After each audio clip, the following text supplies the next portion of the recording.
Good morning and welcome to our immigration update today, the 10th of June 2021.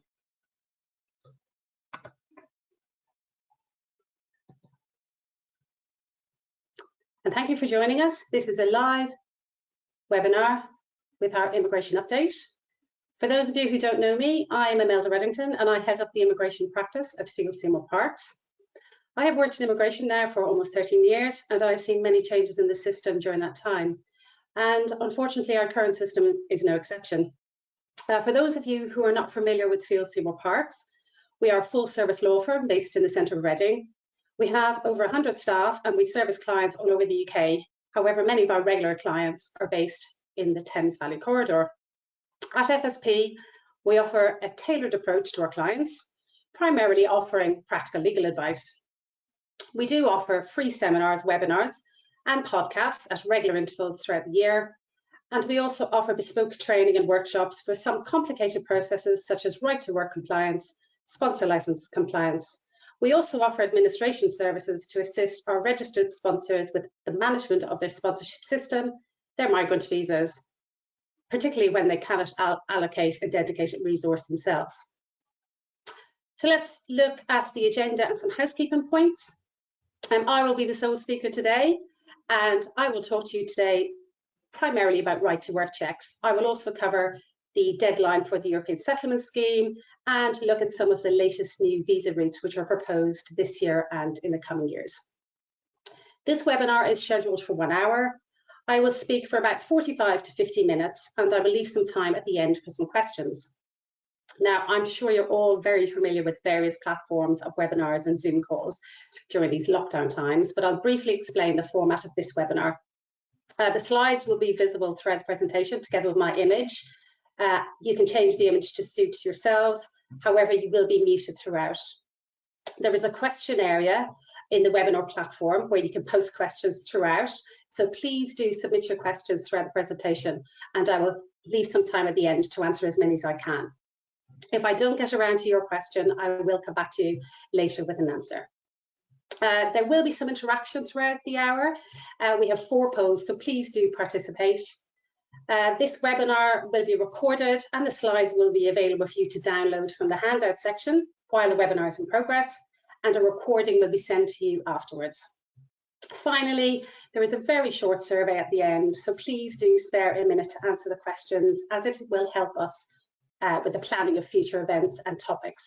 And for those who complete the questionnaire, you will be entered into a prize draw for a voucher for John Lewis to the value of £50. So that is our agenda and housekeeping. Let's look at the topics we're going to cover today. We're going to cover 4 topics. The first one will be right to work, and this will cover illegal working legislation in relation to the employer and the individual.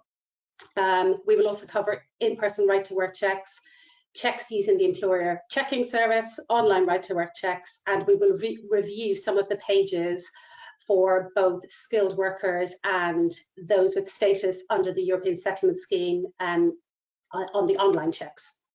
We will also briefly look at the right to work checks for European citizens and how these will change. And again, at the end of that section, we will review the temporary changes and the adjusted checks that are currently in place for COVID-19. Our next topic, we will look at sponsor compliance. We will look at some of the duties and responsibilities, particularly with the resumption of the on-site visits from the Home Office. Our third topic is to look at the European Settlement Scheme deadline for registration, which is looming at the end of this month. And then finally, we will look at some of the new immigration visa routes, particularly those out of sponsorship, which you may be interested in. And then at the end, we will have our dedicated question and answer time. Now, to get a little bit of interaction, we'll move on to our first poll.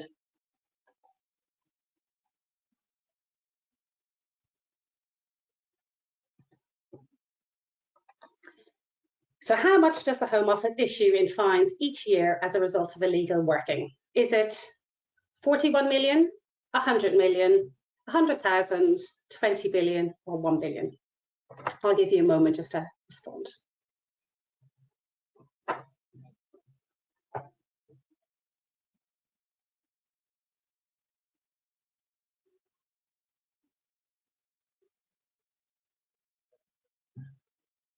Oh wow, we're very close, we're very close. Interestingly, it is 41 million.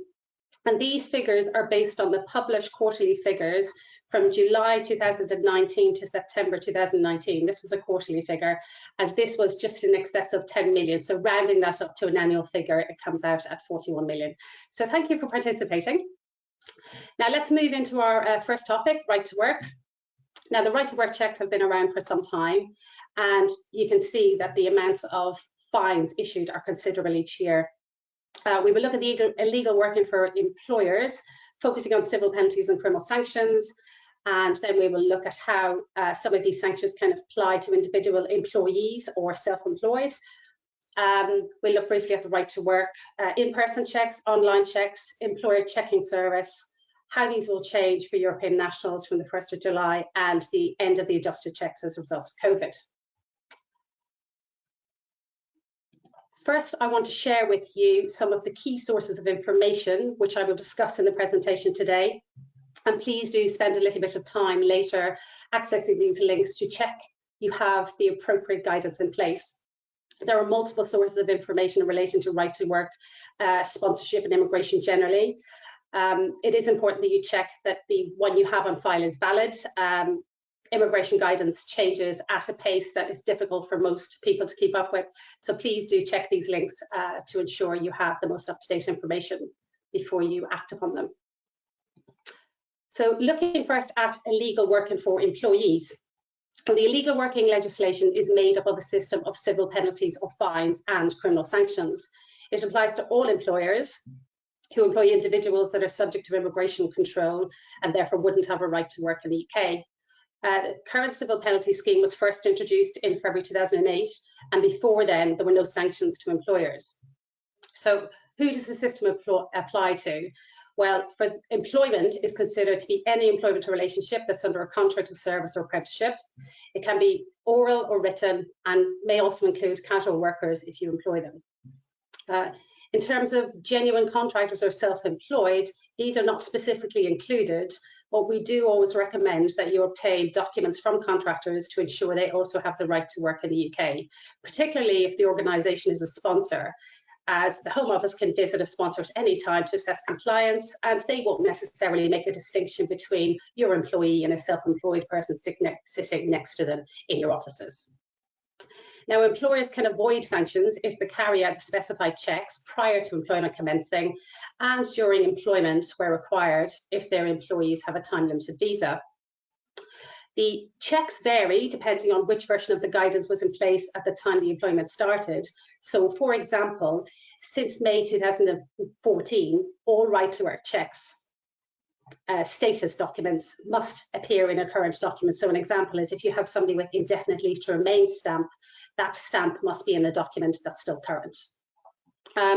If an employer is served with a notice of a civil penalty, there is a maximum fine of £20,000 for each illegal worker employed.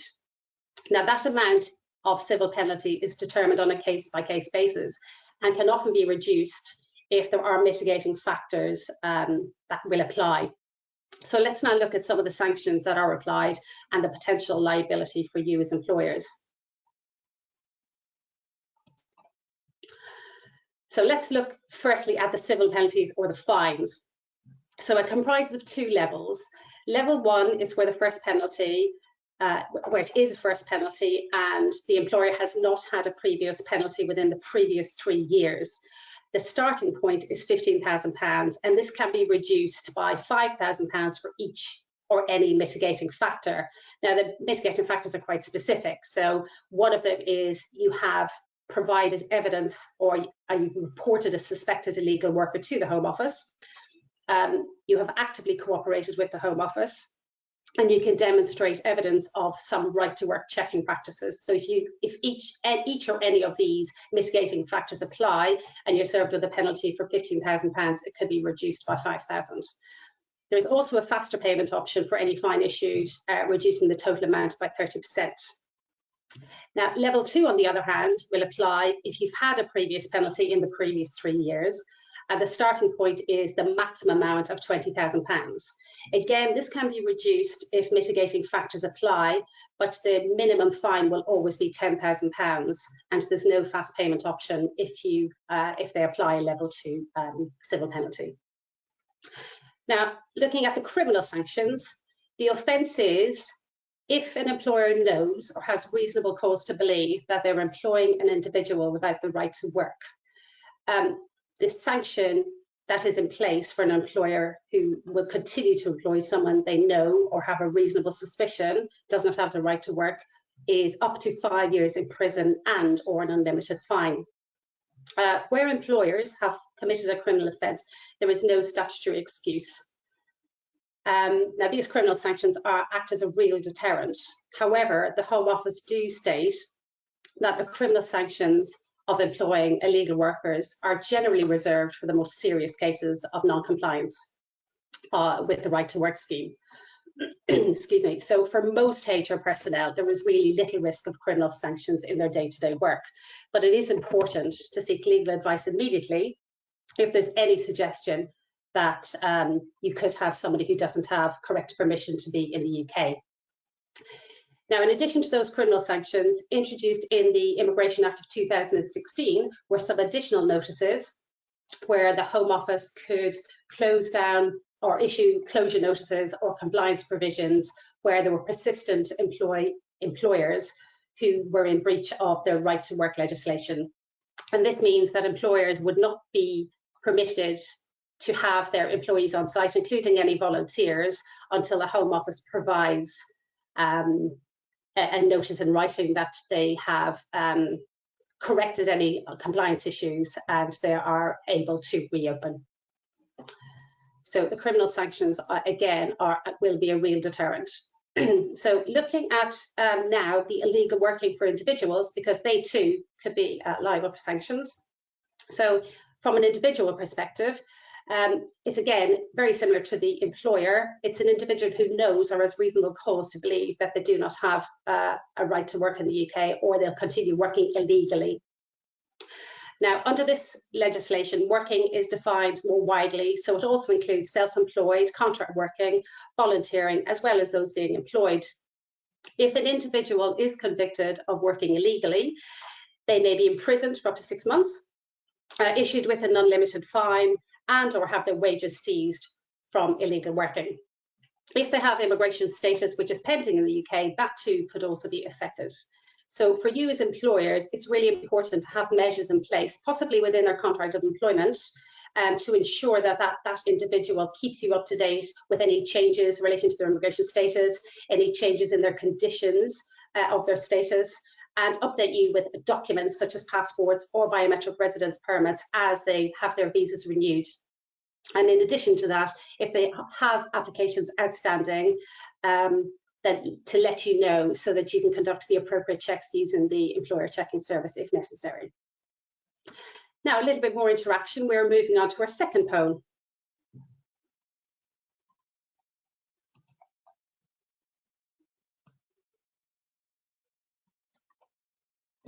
So what is the maximum penalty per worker imposed if an employer cannot show their employees' right to work in the UK? Is it 5 years in prison, a £20,000 fine, a £5,000 fine, or a £15,000 fine? And I covered this just a few moments ago in our earlier section.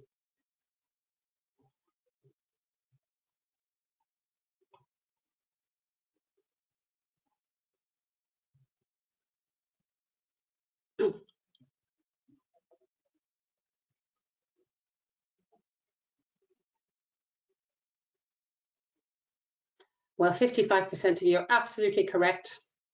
I will just mention, for those of you who have said 5 years in prison, it could potentially lead to 5 years in prison if you do nothing about it once the Home Office have issued the penalty, if you do continue to employ that person who doesn't have a right to work in the UK. So well done to those of you who have come up with a £20,000 fine. Right, let's move on to our next part of the right to work, so that's in-person right to work checks. Now, all employers must carry out a valid right to work check to benefit from a statutory excuse and therefore avoid a civil penalty. The current process for conducting checks is set out in my information slide. It's the employer's guide. Again, this has been updated recently, so please do check you have the most recent copy of the guidance on file. In addition to that guidance document, the Home Office have also a very useful right to work checklist, which all of your key personnel should have if they're checking right to work. And again, there's a link to that in my slide under key information.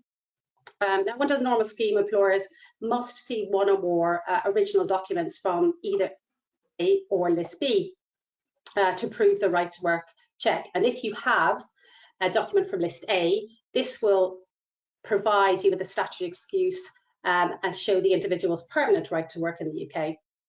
So you will not need to undertake a check again. List B, on the other hand, provides a temporary right to work. So quite normally, you will have to undertake a repeat check for documents under List B to maintain a statutory excuse. Now, generally, all original documents should be checked in the presence of the holder, and a copy must be retained securely for the duration of employment and for 2 years after the employment ends.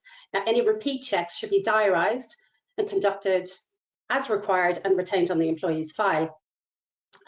These checks must always be carried out before the individual commences employment, and if this doesn't happen, the employer won't have a statutory excuse. Quite often we recommend that these checks are conducted on the time of the offer of employment, so usually after the second interview, if that is your process. Repeat checks are required in order to retain that full statutory excuse where the employee's visa has an end date, and or you've used the employer checking service to obtain a positive verification notice, which will expire after 6 months.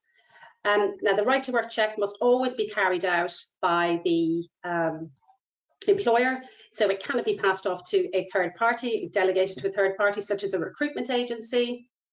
It must be carried out on all employees to avoid discrimination. So now let us look at the online right to work checks. Now, unfortunately, the online right to work checks. Oh, I'm sorry, I have jumped past a slide. Let me go back to the employer checking service. Sometimes an employee does not have a document to show their right to work check, so you as the employer should undertake a check using the employer checking service. I have a link in my slide to this service if you're not familiar with it, so please do have a look to make yourselves familiar, as quite often this will occur if your employees have a visa outstanding with the Home Office. So it's either they have a visa outstanding, it's under consideration, or they could potentially have an appeal outstanding or something called an administrative review. The employer must obtain a positive verification notice from the employer checking service, and obtaining this notice will provide a statutory excuse for 6 months. So this positive verification notice is one of the documents listed in List B of the checklist. If an employer obtains a negative verification notice from the employer checking service, the statutory excuse cannot be established or maintained, and the employer may be liable for civil penalties or criminal sanctions if they continue to employ that person. You should really seek legal advice if you obtain a negative verification notice, because in some circumstances there may be an overlap between the time the person has submitted their application and the Home Office acknowledging it. So sometimes there is some leeway to hold off on any action that may be necessary immediately. So please do seek advice if you receive a negative verification notice. Now, some applications for applicants will take longer to decide. So if your employee does not provide you with a right to work document on the expiry of the positive verification notice, you as the employer must obtain a new one from the ECS. We do recommend that you diarise the dates for follow-up in a shared calendar so that these are followed up within the timelines of the 6 months and beyond. Excuse me. Now we'll move on to the online right to work. So the online right to work checks, they're not available to all migrants. They're available only to those who have a biometric residence permit, a biometric residence card, or for those with status issued under the European Settlement Scheme. If your employees do not have one of these 3 statuses or documents, a manual in-person check should be carried out or even where the online check is not possible. Excuse me. The online check requires the employee to access their online account and either obtain a share code to provide to the employer or generate a share code to send directly to the employer with the contact email you have provided to them. I do have some screenshots to demonstrate the difference between the employee status page and the page the employer must keep to ensure they have a valid online check to attain or obtain a statutory excuse. So let's first look at the employee page. I have provided a link which you can share with your employees so that they can now start sharing their code with you to undertake checks. So this is the link for the employee. And as I said earlier, they can either obtain the code and provide it to you or generate a code to send directly if they have your details. Remember now, for European nationals, this is still a request. You cannot compel them to provide the code, and you cannot discriminate against any employees for failing to share their status. So let's first look at an example of what the employer will see when they log into their account to share their status code with their employer. Now, straight away, it is titled Prove Your Right to Work to an Employer. And before the employee tries to access, they will need the ID card they used to register with the Home Office. Obviously, they'll need to know their date of birth, and they will also need their mobile number or access to their email so that they can use a validation code which the Home Office will send in order to access the account. Once they've accessed the account successfully, the immigration status will look something like this screenshot on the next slide. View and prove your status, it's titled.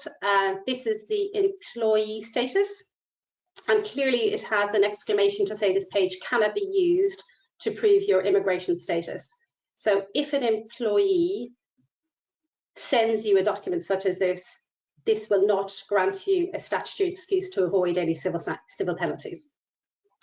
The status document sets out in the red box, that's a redacted photograph, and in the black redacted box, that is the name. It gives the status, which this one in particular is a skilled worker, and the visa start and end date. Now, at the bottom of the page, I hope you can see it, there is a grayed out text saying prove your status.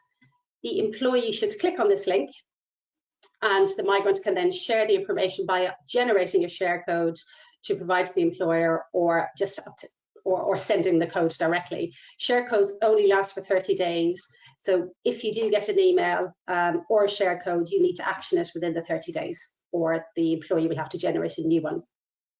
Now, I'm just going to take you through the next pages of the immigration status. So this is obviously all for the employee to maintain.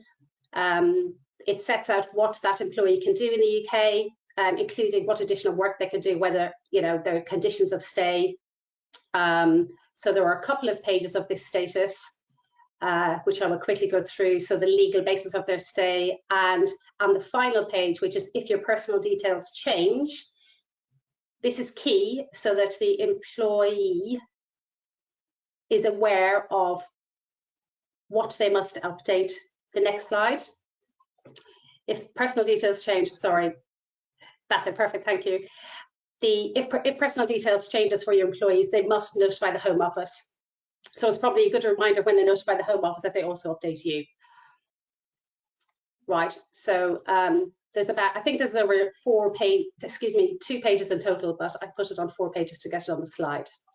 So now let's look at what the employer must maintain as opposed to the employee. There is the link to the employer site where they can access, view the right to work once they have a share code, or if they have an email, it'll take you directly to this link. Moving straight on to what the page looks like for employers. So again, it's very clear. This is for an employer to view a job applicant's right to work in the UK. It explains what you will find out as a result of accessing this site, and it will also tell you that you need a date of birth for your potential employee or your employee, and the right to work share code which they have generated from their personal status. If we move on to the next page, this demonstrates what the valid online right to work looks like. You will note there is no heading on the top of this page to say this is a valid online right to work check. It merely has the photograph, which is from the redacted red box, and the redacted black area, which has the name as appearing on the passport. It sets out the permission and the validity of their visa, again, and similar details to the employee status, what they cannot do while they're in the UK, conditions of their leave. And if we move on to the next page, it sets out a list of what you, the employer, must check to ensure that this check is valid. So it asks you to ensure that this looks like the person you meet face to face. So in fact, you must also conduct this check in person. At the moment, I think that's probably pretty difficult to do. And if you have a different person undertaking the check to the person who perhaps validates the photograph when you see the person in your offices, I would recommend that you make notes, print this off, make some notes on this, and then scan it back to as a PDF to the HR file. You're reminded that you need to keep this on file for the duration of employment and for 2 years afterwards. And also there's a reminder to do this check again when the visa expires. So please record the dates or diarise them in a calendar that is shared so that more than one person has access to it, and remind your employees to update their visas accordingly. On the right hand side, it provides details of the check, so it does confirm the company name, the date of the check, and the reference numbers. And this is particularly useful because the Home Office do record all of the checks that are conducted through this online service. So in case there are any issues later, where perhaps you cannot provide this document, there should be an online record that you have undertaken the check accordingly. And of course, it saves any issues if you have to try and argue that you cannot find the paperwork for some reason. They have it online. So that's the online right to work. I will also look at how the European national check slightly differs from this one as an example a little bit later. So, which brings us nicely on to the right to work checks for European citizens. Now, freedom of movement ended between Europe and the UK on the 31st of December, so all European citizens became subject to immigration control on the 1st of January. What about citizens who arrived in the UK between the 1st of January and the 30th of June? Well, currently there is no requirement for employers to differentiate between European citizens arriving before or after the 1st of January, right up to the 30th of June. Right to work checks in relation to European citizens will not change until after the 30th of June, which is the deadline for registration to the European Settlement Scheme. So employers can continue to accept a European passport or a European identity card up to the 30th of June. Now, the Home Office recently issued a fact sheet for employers, which is available on request because it didn't have a nice link I can put into the earlier slides. So if you want this checklist, please make a request and I will email it out to you. Now, this fact sheet states there will be no mandatory requirement for employers to conduct a retrospective check in relation to European nationals employed on or before the 30th of June 2021. And that employers may now ask European citizens to share their status code to ensure the stability of their workforce. So what does that mean for you employers? Well, one, you can now ask your European citizens to share their codes and conduct online checks now before the 1st of July. There is another document which was issued just a couple of days ago from the Home Office, which is called e-Visa View and Prove Guidance. I've set out a link in the information page in relation to it, and it's a step-by-step instruction leaflet for European nationals to share and how to share their status code with their employers or any prospective third party who requires evidence of their immigration status in the UK.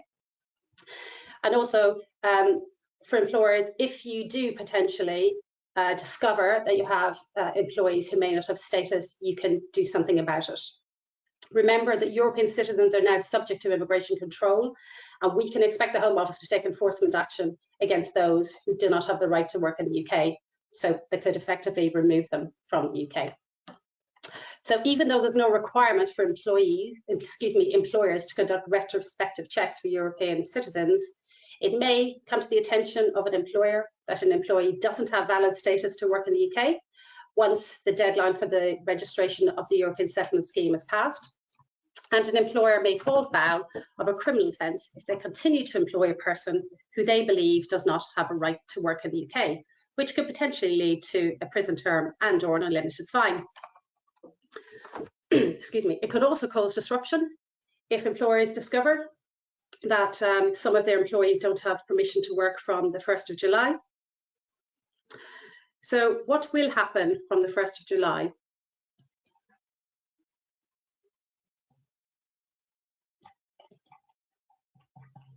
So on the 30th of June, the grace period ends, and we can expect new guidance to be published from the Home Office, which set out the processes that employers must follow from the 1st of July in order to establish a statutory excuse. This guidance is not available, but as soon as it is, we will let you know and publish it. So a brief comment on Irish nationals. Irish nationals have a right to work in the UK, and you can continue to accept a passport from them as evidence of their right to work. And obviously there's also no requirement for them to register under the European Settlement Scheme either. Now, I mentioned I would show you what the right to work status looks like for a European national. So if we move on to our next slide, it's very similar to the right to work status we saw for the skilled worker earlier. Again, the redacted black box is the name of the candidate or the employee, and it clearly says they can work in the UK without restriction, they can work in any job. On the second page, it sets out the legal basis of their stay.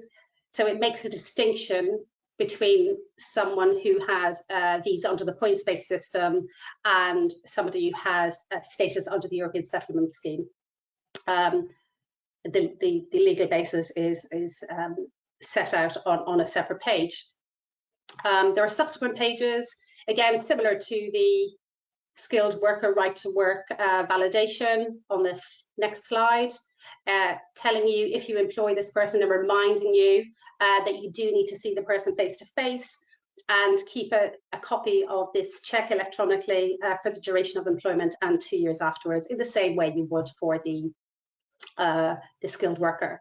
And the last page of the check sets out again the company name, the date of the check and the reference. And again, this is recorded online with the Home Office, so if there are any issues later or any arguments as to whether the check was conducted appropriately, you always have some backup online. Now, it's a little bit more interaction.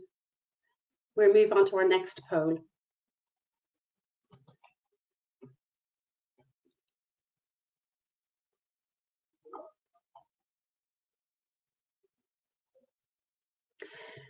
So a very simple question, really. Did you employ staff over the lockdown period? Well, both lockdown periods. A simple yes or no.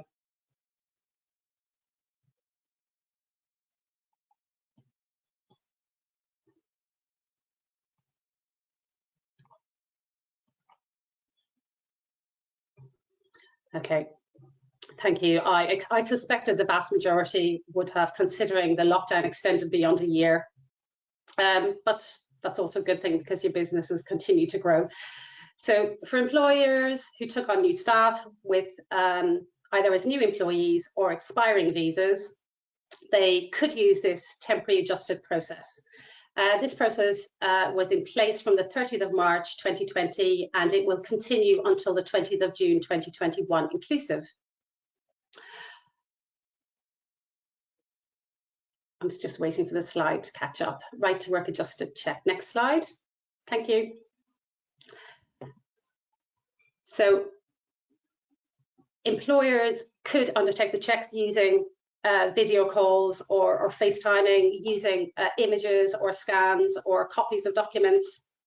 They could also use these copies to validate an online check or use the employer checking service. Now,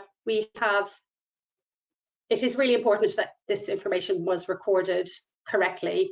Initially, there was a requirement to conduct retrospective checks within 8 weeks of these measures ending, but the Home Office realised that this could be a mammoth task for many employees, considering the period has extended well beyond a year. But we will be returning to in-person checks from the 21st of June. So employers must now start to ask their new employees or employees who have visas for renewal to start to come into the office so that they can validate an in-person check. Are you ready to return to the office? What practicalities will you face? Are you going to undertake these retrospective checks just in case you didn't do them in accordance with the adjusted check? So these are all practicalities, of course, you need to consider once the in-person checks resume from the 21st of June or as you start to return to the office. I will highlight again that the retrospective checks are not mandatory, but do ensure that they were conducted correctly to maintain or retain those statutory excuses. Right, we're going to move on to our final topic, which is sponsor compliance. This affects those who are registered sponsors with the Home Office. And I'm just really highlighting the fact that if you are a sponsor, during these lockdowns, the Home Office have suspended all in-person visits to site to undertake visits. And these will be resuming now that everything starts to open up again. So firstly, we're going to move on to a poll just to highlight really the importance of sponsor compliance. So if the Home Office call your office and ask to schedule a compliance visit, what should you do? Do you accept the proposed date and do nothing? Do you review sponsor duties to ensure you're compliant? Do you tell them no one is available to call back, or do you tell them everything is in order?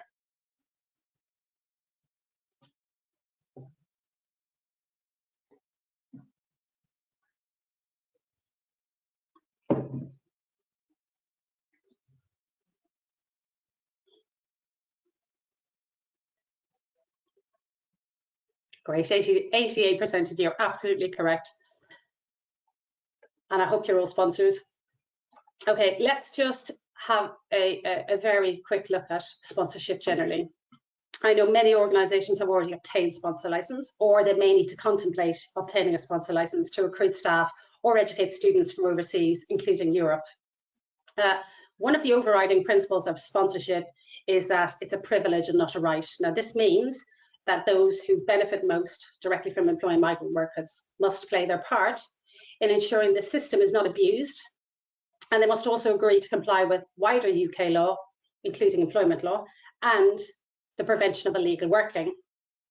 Sponsors must check that any worker they want to employ has permission to work in the UK and can do the work in question before you start employing them. Now, right to work checks are very important as a sponsor. There is a comprehensive list of the documents that must be retained by sponsors, including evidence of a right to work. This is a sponsor's duty. And during a Home Office visit, right to work checking processes can be reviewed in relation to your sponsor compliance. This can apply to both sponsored and sponsored workers. And a sponsor license can be revoked or suspended for failing to comply with any sponsor duties. Failing to carry out a right to work check may lead to a civil penalty or fine, and when that sponsor receives that fine, it may affect an application for a new license or affect the renewal of an existing license. Now, employers don't generally have a positive obligation, but if they conduct a right to work check, they will obtain a statutory excuse. Things are slightly different for a sponsor. in the way that it's a positive duty, and they must conduct a right to work check for all employees, as it is part of one of their sponsor duties to retain information in accordance with the right to work legislation. So really important for sponsors to have all of their right to work documents in place. Now, I'm going to look at some of the other overriding duties in relation to sponsors. There are many, and it includes the way an organisation behaves, either through the website or through the press. So if the Home Office believe an organisation is behaving that's detrimental to the wider good, they will take this into account, either on a licence application or on a renewal. They must act honestly in any dealings with the Home Office, cooperate, and if they are educating or employing children, they must have the correct safeguarding measures in place. They must also agree to comply with all sponsor guidance in its many forms, comply with general UK law, including employment law, and report any relevant changes to the Home Office within specific reporting timelines in relation to the workers and the organisation. And they must also retain a considerable amount of documentation in relation to their employees. One example of a change that has to be reported within a specific timeline is the change of company size. This must be reported within 10 working days of the event occurring, because it affects the amount of skills charge that the sponsor must pay when they sponsor a migrant. The duties and obligations are found throughout the sponsor guidance. I have links available on the key information on my earlier slide, so please do look at these links to ensure you have the most up-to-date guidance. Right, and I'm just going to look now at Home Office visits. As lockdown starts to lift, we do expect the Home Office to start visiting sites of sponsors. They do regularly review sponsor compliance, either what you report through your online portal or what they receive from the migrants you intend to employ. They can conduct visits that are announced or unannounced, and they have even started to do remote audits. And this can happen at any time through the course of your license, which is 4 years. If you have any issues with your license and they decide to revoke it, there is a cooling off period before you can obtain a new license. So it's really important, if you are considering obtaining a license, that you have a look at the key personnel who you will place on your license, and if there's any history of those personnel being on a previous license that has been revoked or suspended, or in fact have any issues with the Home Office, be really careful. So select your personnel carefully so that they're aware of the responsibilities and duties associated with sponsorship. If you have the license revoked, you would not be able to sponsor any further migrants, and those migrants you have may have their leave curtailed. This could also have a knock-on effect of any other types of sponsor license you may want to have. So you could have a working license, a skilled worker license. You may also have a student route license. So it could affect all your licenses if there are any issues in compliance. The courts do not look very kindly upon sponsors who have had their license revoked. And in fact, the vast majority of cases, they refuse to reinstate. This is usually after a very expensive process of judicial review. So the key really is, if you are a sponsor, be prepared for a visit at any time.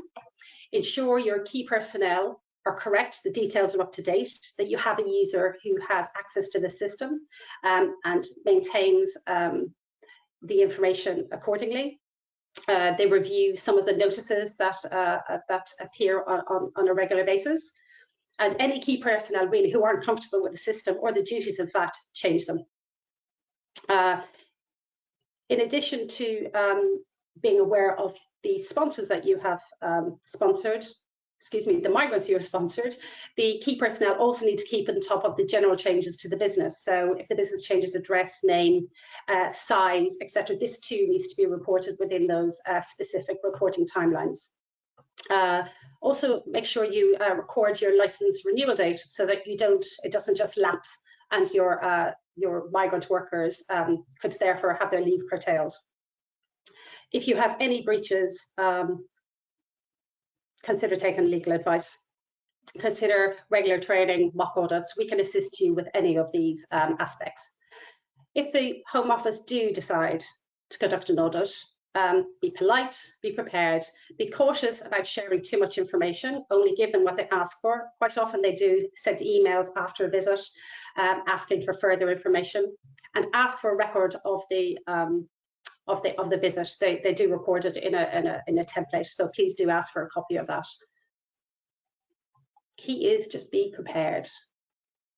Okay, I'm moving on to my next topic, which is the European Settlement Scheme.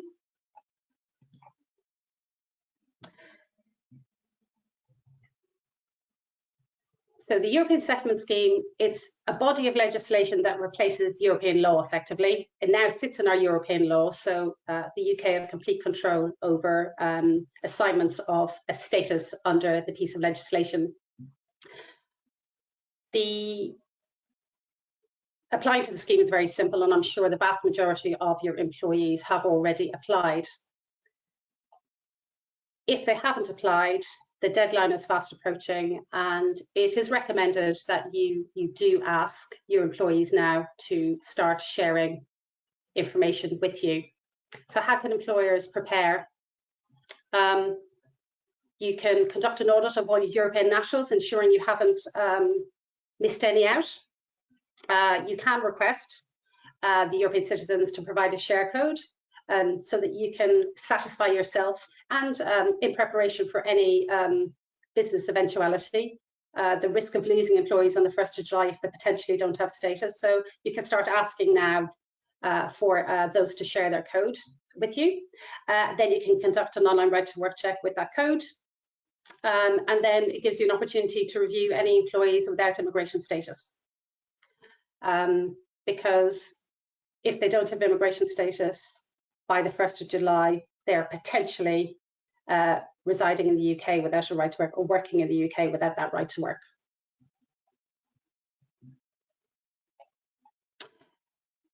I have provided some of the recent guidance I referred to earlier called e-visa View and Prove. The Home Office issued it the 7th of June, I think this was issued. So these are really useful links for you to share with your employees. The second link is the guidance document with the step-by-step instructions of how your employees can share the status code with you. And the first link is for those two actually, it's the link to how they can share the code. So instructions and the link for you to share with your employees. Right, I'm moving out onto our last topic, which is to look at the immigration routes that will come into operation over the next year or so, as we see our new immigration system evolving. And we welcome a number of these routes because it means that they are outside of the sponsorship system, and an opportunity for employers to employ highly skilled individuals within the UK. So the first route is the graduate route, which will be available for new applications on the 1st of July for graduates in the UK completing their studies this summer. And this allows the UK to retain the brightest and the best international students to continue to contribute to the UK economy after their studies, instead of them, instead of expecting them to switch straight away to a skilled worker route or a sponsorship route. International students must have completed an eligible course. So for those who have studied a bachelor degree or a master's degree, they will be permitted leave for a maximum of 2 years, and those who have gone up to doctorate can obtain a visa for up to 3 years. Now, obviously, once those periods end, they cannot extend. They would be expected to switch into another visa, which could possibly be a skilled worker visa or some other kind of visa that's available at the time. The next route that we're looking forward to seeing, actually, very, very recently, Priti Patel announced a new sponsored route, which may assist international companies to keep us compliant with our international treaty obligations. We don't know much about the route yet, but we do know there will be some difference between the intercompany route, which currently allows for transferring of senior employees to UK branches for work assignments, Since January, we've had international clients who have faced issues with European staff entering the UK for short assignments. The fact that they're detained on arrival and asked to provide paperwork to demonstrate what they're doing in the UK. And they've been held for hours until that paperwork has been provided. So we really are keen to see what this visa will look like. We're hopeful it'll accommodate international companies with visiting staff who may not be eligible or employers don't want to use the intercompany, and they may just fall outside the requirements for the visitor visa. So watch this space. We're hoping to hear something in 2022, which I know is still a way off, but I think some will continue to use the visitor visa with the intercompany permitted activities for those short assignments of up to 6 months. We are also expecting to see a new sponsored route for highly skilled migrants, hopefully at some point next year. The assessment is still ongoing with this route because I think they're waiting to see the impact of the new skilled worker visa to see really if there's any scope to create a route which is non-sponsored that could accommodate highly skilled employees that perhaps we wouldn't pick up with the graduate route. Again, we'll wait to see. I don't expect to hear anything until probably towards the very end of next year on that one. And finally, we're also expecting to see electronic visa system to be in operation for all visitors coming to the UK by 2025, just to make visiting the UK more streamlined. It will probably be similar to the ESTA-style visa waiver system the US have, and really the purpose is to maintain our borders and count people in and out. So that's a little bit of a look at what we may see in the future. So that concludes my presentation. And now I'm going to open up to some questions and answers.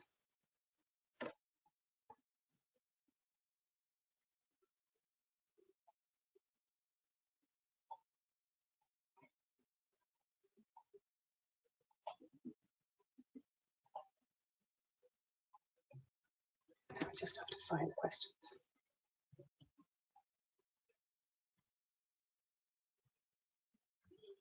Okay, so lots of questions, lots of questions. Okay, have one on, should we hold documents proving right to work or header paper that the contract company verifies they do these checks?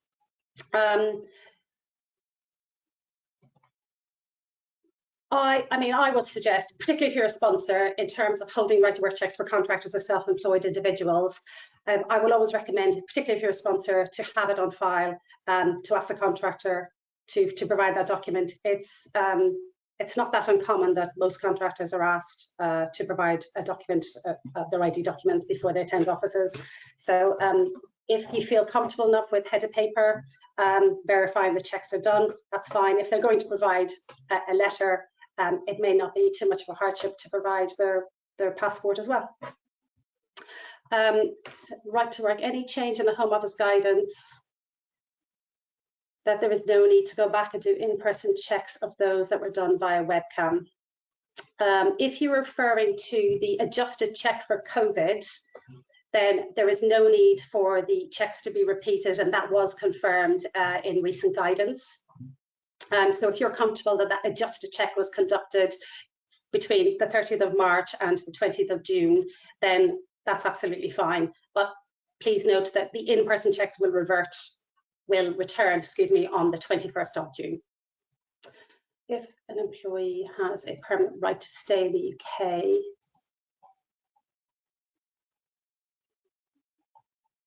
can't see the end of that now.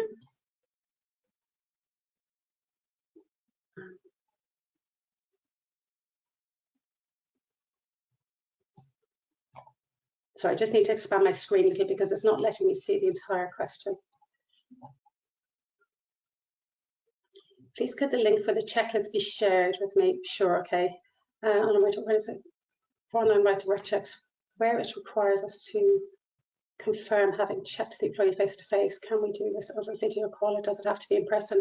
I think if you are employing new recruits or you have individuals who have a visa renewal due or their visa end date from the 30th of March to the 20th, and you've conducted that check via video conference with copies of documents and you've retained everything on file and you're happy with that, you don't have to repeat the check.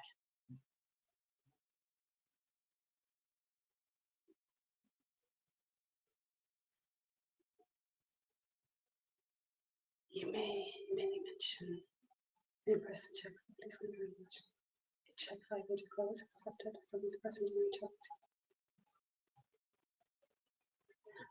chat. In-person checks is a valid check regardless of whether you're doing the check via the settlement by the ECS checking service or whether you're doing an online check. You will see from the examples I showed in the slides of validating an online right to work check that you still must see that person in your presence.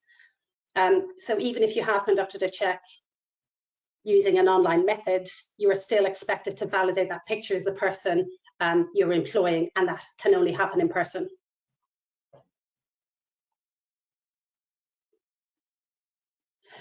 Okay, a very interesting question here. What should we be doing on the 1st of July if we have European nationals who have not provided us with their share code?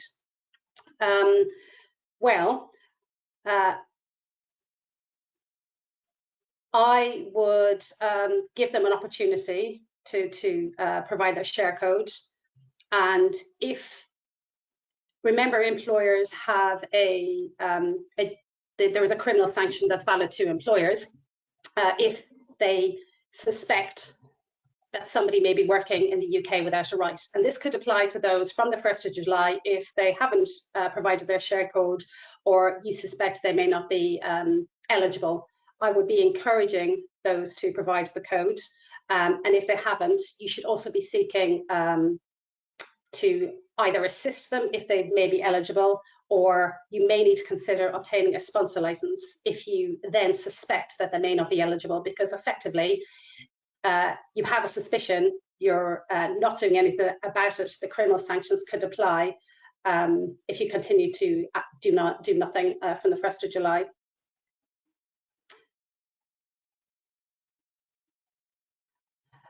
We have a question, should we terminate employment on the 1st of July? I think you should, before you go down the road of terminating employment, you should enter into discussion with that employee. In fact, you could start doing that now, because the Home Office have made it perfectly clear that it's okay, because they understand that if people are not eligible for the European Settlement Scheme, that employers may need to consider obtaining a sponsor license if they wish to continue to employ the European nationals. The Home Office haven't given any guidance as to what action they may take if suddenly you discover after the 1st of July that your European nationals don't have a right to work in the UK and they're not eligible for the scheme.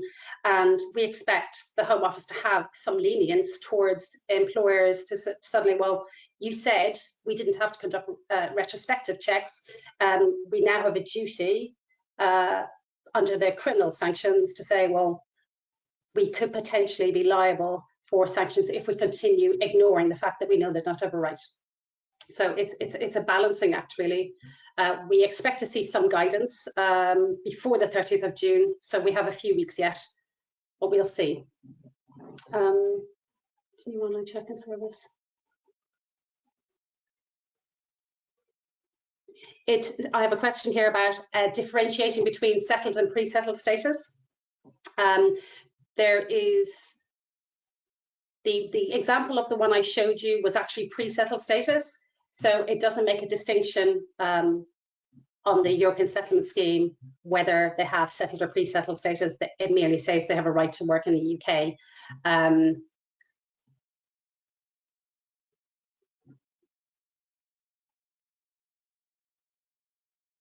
So you mentioned that we can't ask for a status or code at the moment. You can ask. The Home Office have now said in their recent guidance that employers can ask for employees to share their code either for status under the immigration system or the European Settlement Scheme. So please do. So if you know you have EU employees that haven't shared their code, please ask. If they refuse for the moment, you cannot do anything about it until the 1st of July. And then you obviously have to tread carefully and see the reason why they cannot provide a code. It could be a fact that they may not be eligible, and obviously you will need to take action at that point, because you will have made a discovery that they're potentially going to continue working in the UK without a right.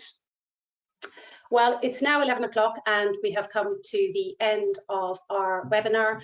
I know there are loads of questions I haven't answered, but I will go through all of them over the next couple of days, and I will do my very best to get back to all of you in relation to your questions. Let me just end with contact details, more information. If you'd like to any further information about the content of the slide or anything about immigration generally or our services, please do get in touch. My email details are there. Please connect with me on LinkedIn. I share updates regularly in relation to immigration and Brexit. We do have a Brexit Spotlight dedicated resource on our website. So again, please look at that for more information. So that concludes our webinar today. Please may I remind you just to complete the survey at the end. One person will be pulled at random from those who completed for a £50 John Lewis voucher. So it leaves me to say thank you very much for joining me. Have a good rest of day and weekend. Take care. I look forward to seeing you soon.